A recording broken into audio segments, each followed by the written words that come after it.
በብዙ ክህደቶች እየተጠረጠሩ የሚገኙት ፖይራዝና ሴማ ሁለቱም በራሳቸው በግላቸው እውነቱን ለማጣራት እየሞከሩ ናቸው። ፖይራዝ በድብቅ ፖሊስ እንደሆነ ለሙምታዝ እንደሚሰራ ማንም ሰው አያውቅም። ሚስጥር መሆኑን እንደቀጠለ ነው የሚገኘው። እነ ባሪም ቢሆን ይዘውት አስፈራርተውት ነበር። በእንጨት መሰንጠቂያ ማሽን ውስጥ ሁሉ ከተውት እውነቱን ተናገር ብለው አስፈራርተውት፣ ነገር ግን እሱ ምንም የማውቀው ነገር የለም ብሎ እየለመናቸው ነበረ።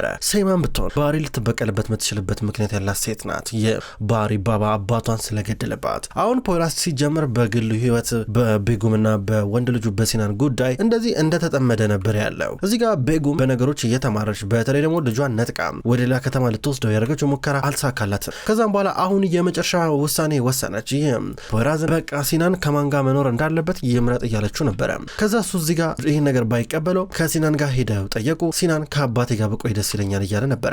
በዚህ ምክንያት ቤጉም ተከፋች። ቤጉም እየደበራን ነበረ። በሌላ በኩል ፖይራዝ አሁን ላይ ሶንጉልን እየጠበቃን ነው። ነኔ ትንሿ አይጥ ነይ እስኪ ነይልኝ እያለ ነበረ። እሷን መጣችና ስማ አደረገልኝ ገረ ከዚህ በኋላ ግን ማለት ነው እዚህ ነገር ውስጥ መስራት አልፈልግም። ሰማኛል አይደለ? ይኸውልህ አሁን ከባድ ነገር ነው እያረክ ያለው። ላረከው ነገር ግን እንዲጸጽተኝ አታርገኝ እባክህ ስትለው ነበረ። በተለይ ደግሞ ሴማ ላይ የሆነ ነገር ከሆነች በተለይ ደግሞ ሰደርቲንም እንዲጎዳ አልፈልግም ስትለው ነበረ። ሲጀመር እኔ ያው ሴማን ለማጥመድ ነው ሌላ ነገር አይደለም። ገባሻ? ለማጥመድ ስልሽ እሷን ለማስፈራራት ነው እያለ ነበር። ግን ቀላል አይደለም። የሰደርቲን ሪፖርት አምጣ አሳየኛ፣ ሪፖርቱን አሳየኝ ስትለው ነበረ። ወይኔ ረሳሁት፣ ወይኔ በጣም ይቅርታ አንቺ ረሳሁት ያለ ነበር። እኔ ማልሰጠህማ እሱ ነበር። አምጪው ሶንጉል አምጪው ግስጪኝ በእናትሽ ሳታሹፊ ያን ነበር። አልሰጥህም አለችው። አምጪው ብሎ በድንገት እጇን ጭምቅ እያረጋል ነበር። አምጪው ብሎ ጨምቋት ሲቀበላት ቀስ በል እንጂ እያለ ነበር። እጄን አሳመምከኝ እኮ ግን ቃል ገብተህልኝ ነበረ፣ ቃልን ጠብቅ እንጂ እያለችው ነበረ። ቃልን ጠብቃለሁ፣ ችግር የለም እሰጥሻለሁ፣ በያውን በቃ ሂጂ ቶሎ በይ እያለ ነበረ። እጇን እያማት በቀጥታ መንገዷን ትቀጥላለች። እሱ መረጃውን በእጁ ካስገባ በኋላ እየሳቀ ነበረ። አሁን በድጋሚ ቤጉም ሲናንን እባክህ ብላ እየለመነችው ነው። ከማን ጋር ብትኖር ይሻላል አለችው። እማዬ እኔ ከጠየቅሽኝ ደግሜ እየነገርኩሽ ነው፣ በቃ ማለት እኔ ከአባዬ ጋር መቆየት ነው የምፈልገው እያለ ነበረ። ከፋትና በጣም ደብሯት እያለቀሰች እየሄደች ነበረ።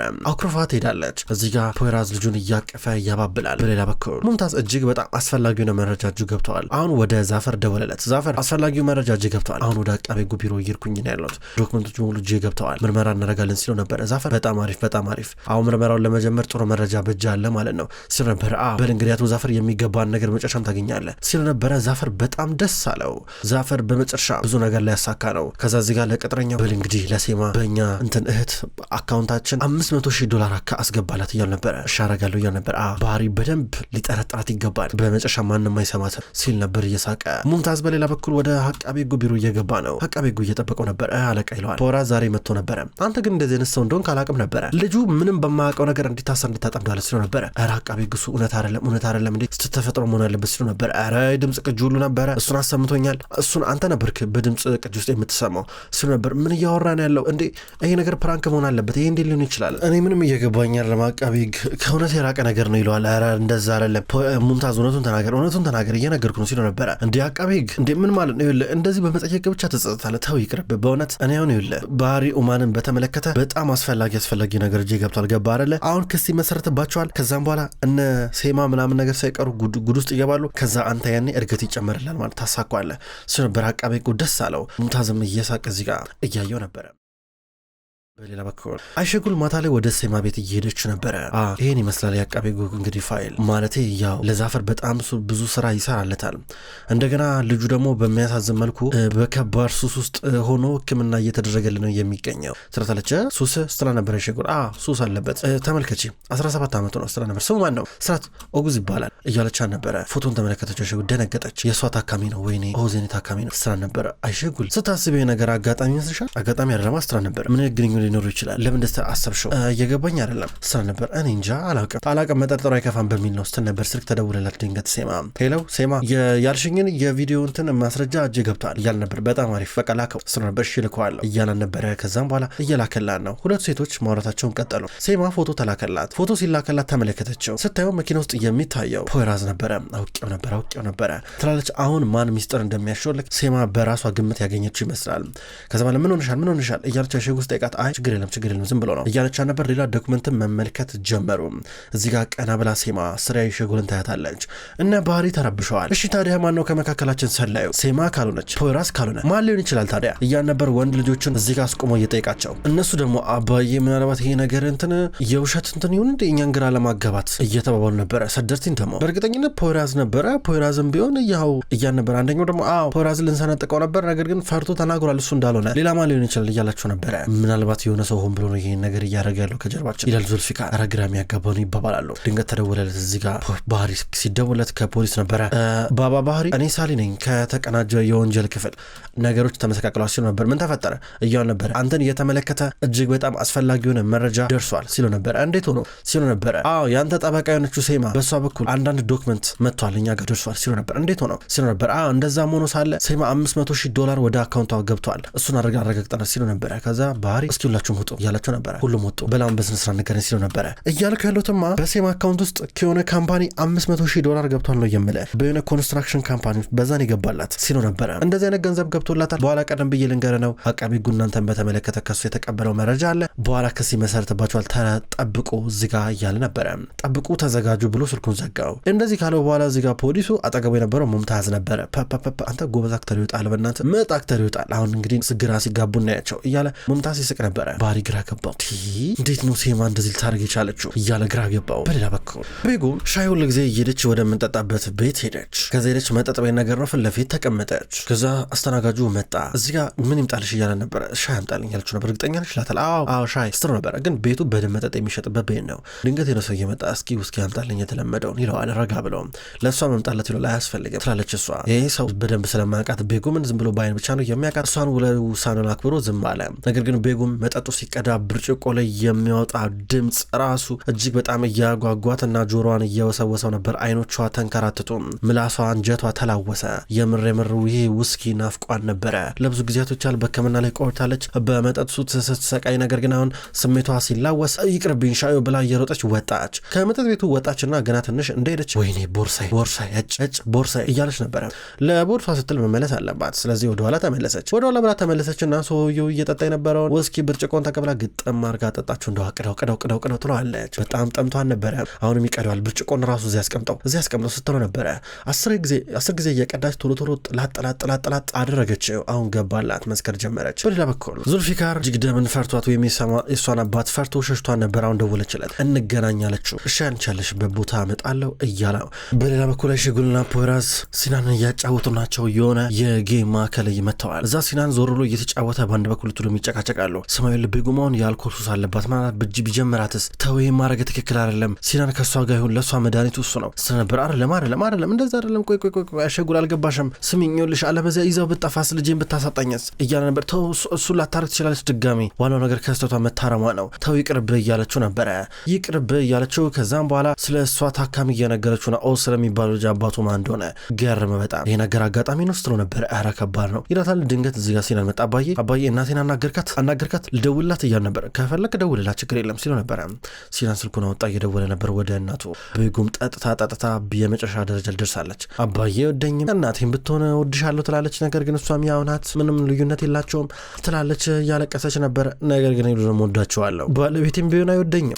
ልጄስ ይወደኛል አይወደኝም። ቢወደኝ ኖሮ ማን ጋር ይቀር ነበረ። አንተ ግን ፍቅር ይዞ ያውቃል አለችው። አንደኛው ተቀምጦ እየጠጣ ነበር። ሁሌ ማታ ፍቅር ይዘኛል ሲላል ነበር። ኧረ ደስ ይላል፣ ዋው በጣም ደስ ይላል ስትለው ነበረ። ተንገዳገደች፣ ተወለጋገደች። እዚህ ጋር ራሷን መቆጣት ሲከብዳት እሱ ድንገት ወደ እሱ መጣ። ከፈለክ ወደ ቤቴ ልዘድሽ መሄጃ ከሌለሽ እያለ ነበረ። ስማ ሰከርኩ እንጂ እኔ ማረገውን ነገር አላቅም አልኩ እንዴ ወጣኝ እንዴ እያለችው ነበረ። ትንሽ ደንገጥ አለ። እየተደወለላን ነው ከልጇ። ልጄ ደወለ ልጄ እስኪ ምን ሊለኝ ነው ብላ ስልኩን እያነሳች ነበረ። አነሳች። ሄሎ እማዬ እንዴት ነሽ? ምን እያረግሽ ነው እያለ ነበር። ምንም ልጄ ምንም እያረኩኝ አይደለም፣ ዝም ብዬ እየተዝናናው። አንተስ ከአባት ጋርና ከሸጉል ጋር እየተዝናናህ ነው ሲናን አለችው። አዎ ከነሱ ጋር ነኝ እያለ ነበር። ወይኔ ልጄ ልቤን ሰበርከው፣ ዛሬ በእውነት ሰበርከው ልቤን፣ አዝኛለሁ፣ በጣም ከፍቶኛ ስለ ነበር። አባዬ እማዬ እያለቀሰች ነው ብሎ ስልኩን እየሰጠው ነበር። እስኪ አምጣው እያለ ነበር። ተቀበለ። ቤጉም ደህና ነሽ ምን እያለ ነበረ። ደህና ነኝ ግን እኔ ቆሻሻ ነኝ። እኔ በጣም የሚያስጠላ ስሜት እየተሰማኝ ነው። በቃ እንግዲህ በጣም ደካማ ሰው ነኝ። በመጨረሻም ወደ አልኮል ተመልሻለሁ ስለ ነበር። ከዛ እዚህ ጋር ምልክት እየሰጣን ነበረ። ፖይራዝ ለአይሸጉል እየጠጣች ነበር። ሲናን ደግሞ ምንም አያውቅም። እማዬ ምን ሆና ነው አባዬ ሲለው ነበር። ምንም አልሆነችም የኔ ያለሽው እያለ ነበር። እዚህ ጋር ፖይራዝ የኔ ያለው ደመና ላይ ለጥ ብዬ እያለች ስትንገራገር ነበረ። ከዛ በኋላ ስልኩ ወደቀባት። እዚህ ጋር አስተናጋጁ ሄሎ ሄሎ እያል ነበር። ሄሎ ዘመዷ ነህ ይላል አስተናጋጁ። እኔ ቀድማ ባለቤቷ ነኝ፣ እባክህ ያለበትን ቦታ ነገረኝ አድራሻውን ሲለው ትክክለኛውን ቦታ እየነገረው ነበረ። እዚህ ጋር ከዛ ፖይራስ በቃ መጣው ብሎ ይንቀሳቀሳል። ፖይራስ እዚህ ጋር ቤጎም ወዳለችበት ወደ ምትጠጣበት ቤት እያመራ ነው የሚገኘው። ዙልፊካር በሌላ በኩል ጅግደም ስትመጣ እያገኛና ያለችው ሴማ ባህሪ ጋር ደወለች ማታ ላይ። እሱ ለራሱ ግራ ግብት ብሎታል። ስለ ሴማ የሰማው ነገር ጥሩ ነገር አይደለም፣ ደስም አይልም። ደውላለት ነገ እንገናኝ አለችው። ነገ መገናኘት እንችላለን ነው እያለችው ነው። በእጇ ፎቶን ይዛለች፣ ፕሪንት አስደረጋ ፖይራዝ ያለበትን። እሺ እያላን ነበረ።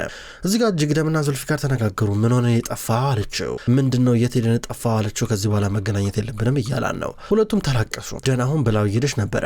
ቢያንስ ብዙ ጥያቄ ጠይቀዋለች። ለምን እዚህ ደረጃ ላይ ደረስክ? ለምን እንደዚህ ብለው ወሰንክ ብላ እሱ ግን ምንም ሊመልስ አልቻለም። ሳትፈልግ በግዷ ጥላው ስትሄድ እሱ ግን እያለቀሰ ነበር። ሰፈር መጥቶ እያባበለው ነበረ። ጅግደም መኪና ውስጥም ገብታ እያለቀሰች ናት የምትሄደው። በሌላ በኩል አሁንም ቢሆን ቤጎም ከመጠጥ ቤቷ አልወጣችም። ሰው ሄዶ ጭር ብሏል። ብቻዋን እየጠጣች ነበር። ኧረ አንድ ብርጭቆ ብቻ ጨምሩልኝ፣ ኧረ ተው ስትል ነበር። ድንገት ፖይራዝ መጣ። ቤጎም እንሂድ በቃ እያለ ልቀቀኝ ስትለው ነበረ።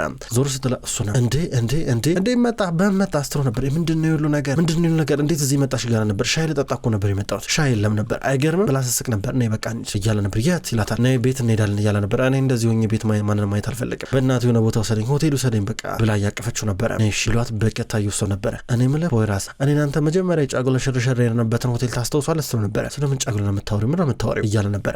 እሺ ፔንሲዮን ወሰደኝ ስትለው ነበረ። ነይ መጀመሪያ እያለ ነበር። መራመዱን ላቅቷን ነበረ። ከዛ ታክሲ ጠራ።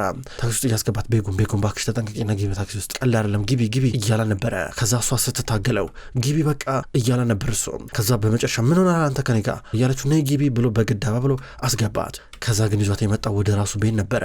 ወደ ራሱ ቤት ይዟን መጣ። ጎረቤቱን እየጠራን ነበረ። ጠራውና ጎረቤቱን ተሸክመው ለሁለት እያስገቧን ነበረ። ሲናን በር ይከፍታል። እዚህ ጋር ቤጎም ልጇን ስታይ ሲናን የኔ ውድ ልጅ እያለች ነበረ። መኝታ ክፍል አስገቧት። አይሸጉልና ፖይራዝ ለሁለት ሆነው በስማም እንዴ ነው ምሸቹ ሻውን ተኛ አልጋ ላይ እያል ነበረ። ጥላኛ ትሄድ ፖይራዝ ጥላኛ ትሄድ እባክህ ስትለው ነበረ። እዛው አልጋ ላይ አስተኛትና ትንሽ እያልጋ ላይ መብራቱን አጠፍ። በሩን ዘግተው ይወጣሉ። ፖይራዝ በቃ እንሂድ በቃ አይደል በጣም ይቅርታ ስትለው ነበር። ለምን ትሄጃለሽ እያል ነበር። መሄድ አለብኝ ስራ አለብኝ በቃ ልሂድ አለችው። ቻው ብላው እየወጣች ነበረ።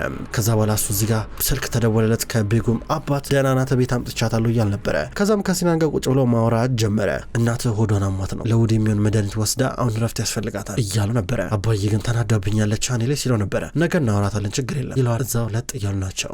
በጠዋት ሲናን እና ፖይራዝ አባትና ልጅ ቁርስ እያዘጋጁ ናቸው ያሉት። ድንገት ቤጎም መጣች። አየቻቸውና እንዴ ፖይራዝ እዚህ ምን አረጋለሁ ስትል ነበረ። ሲናን እየሮጠ መታክፋታል። ስንበይ እያለ ነበረ። ማታ ለሆዷ የሚሆን መድኃኒት ወስዳ ነው ለዛ ነው ጥሩ ስሜት አልተሰማትም ነበረ እያ ነበር ፖይራዝ ለሲና። ነገር ግን በእጁ ምልክት ጠጥተሽ ነበር ብሎ እያሳያን ነበር። እንደዛ ነው ይላታል። ወይኔ አንገቴን ስትል ነበረ። ሴማ ወደ ፖይራዝ እየደወለች ነው። ስልኩን አነሳው። ሄሎ ፖይራዝ ዛሬ ባህሪ ኡማን ቤት ውስጥ እንገናኛለን ስትለው ነበረ። ለምን እያለ ነበረ። አስፈላጊ ነው የሞትና የህይወት ጉዳይ ነው አለችው። ከዛ እሱ ቶሎ ወደ አይሸጉል ደወለ። ወደ አይሸጉል ደውሎ እንደዚህ ያለችኝ የሞትና የህይወት ጉዳይ ነው አለችኝ፣ መገናኘት አለብን አለችኝ ያለ ነበረ። ኧረ እባክህ በቃ እኔ እመጣለሁ ስትለው ነበረ። በሌላ በኩል ባህሪ ግራ ገብቶት ቢሮ ውስጥ ተቀምጧል። ሳደርቲንም አለ። ድንገት ሌላኛው ልጁ መጣ። ይኸው አባዬ አምጣ ያልከኝን ነገር ብሎ ሰጠው። ሳደርቲን አባቱን እየጠየቀው ነው። ምንድነው አባዬ ይለዋል። እስኪ ውጡላችሁ ጀመረ። ባህሪ ብቻውን ቀረ። ምን ሆኖ ነው እያለ እዚህ ጋር ሳደርቲን ግራ ይገባዋል። እዚህ ጋር ባህሪ የመጣለት የባንክ መረጃ ነበረ። የባንክ ዝርዝር ነው እንዳለ ዝርዝሩ ወጥቶለታል። የሴማ ዝውውር እንደሚመለከተው ሴማ እውነትም $500,000 ወደ አካውንቷ ተዘዋውሯል። ባህሪ ነገር እየተመለከተ እጅግ በጣም ተረበሸ። አሁን ጥያቄው እንዴት ገባላን ነው። አሁን እዚህ ጋር ባህሪ ወይኔ በጣም ነበር የታመመው። ከዛ ወይኔ ሴማ እንዴት እንደዚህ ነገር ታረግብኛለሽ ያል ነበረ። ፖይራዝ ወደዛ ቤት እየሄደ ወደ ሙምታዝ ደወለለት። ምን ላድርግ እያሉ ነበረ። ምንም ችግር የለም አትፍራ፣ ሁሉም ነገር ተዘጋጅቶልሃል፣ አንተ ብቻ መሸምጠጥ ነው የሚጠበቅብህ እያለው ነበረ። በቀላሉ ባህሪ የሚያምር አትጠራጠር ይለዋል። በባህሪ ቤት ውስጥ ሁሉም ሰው ሰብስበዋል። ከዚህ በኋላ የሚሆነው ነገር አስፈሪ ነው። እነ ሴማ መጥተዋል፣ ፖይራዝም መጥተዋል። ባህሪ ይህን የባንክ ሪፖርት እየተመለከተ ስቴትመንቶቹን ቀጥታ በደረጃው እያወረደ ነበር ያለው። ክብሯን ተመልካቾች እንኳን ወደ ቅመም ስቶሪ ዩቲዩብ ቻናል በሰላም መጣችሁ። ዛሬ ለልጄ የሚሰኘውን ድራማ ተመልክተናል። ሁሉ ተመልካቾች ለልጄ የሚሰኘው ድራማ አንዳንድ ተመልካቾች በኮሜንታችሁ በጠየቃችሁ መሰረት በዚህ መንገድ ይዤላችሁ መጥቻለሁ። ይሄ ቪዲዮ ለሌሎች በደንብ እንዲደርስ ክብሯን ተመልካቾች ላይክ እና ኮሜንት እንድታደርጉ በትህትና የምጠይቅ ይሆናል። ቅመም ስቶሪ የዩቲዩብ ቻናል ለልጄን ድራማ በቀን በተለመደው ሰዓት ወደ እናንተ ያደርሳል። ክብሯን ተመልካቾች የታመሙ አበቦች እንዲሁም ወላፈን የሚሰኙ ምርጥ ድራማዎች ወደ እናንተ መድረሳቸውን ይቀጥላሉ። በቀጣይ በአዲስ ቪዲዮን የምንገናኝ ይሆናል። እስከዛው ድረስ ግን በያላችሁበት ደህና ቆዩልኝ።